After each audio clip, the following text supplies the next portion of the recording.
دونه چند؟ دونه 1000 تومان. ارزونتر نمیدی؟ اصلا دونه 1000.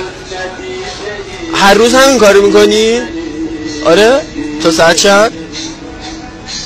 تا ساعت 2. بعد میری خونه نهار؟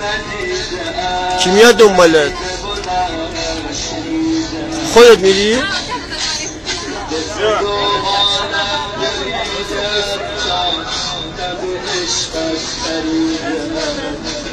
کی نهار میخوری؟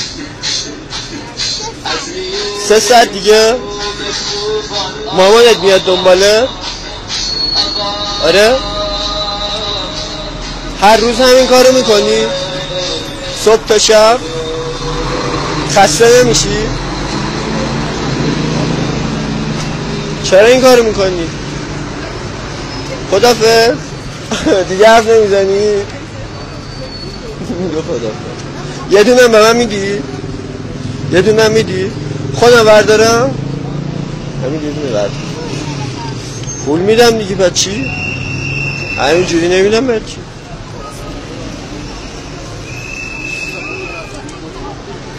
آه 2 تا دونه برمیداریم باشه. ببین با شماست. پولاتو گم نکنی.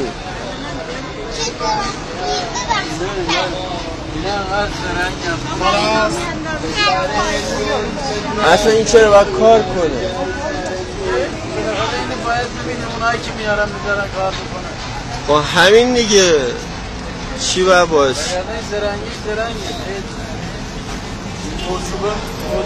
از این زرنگیش میتونست یه جور دیگه استفاده کنی، نه اینجور. کار نداری؟ دست بده. خدافظ. دست بده. خدافظ.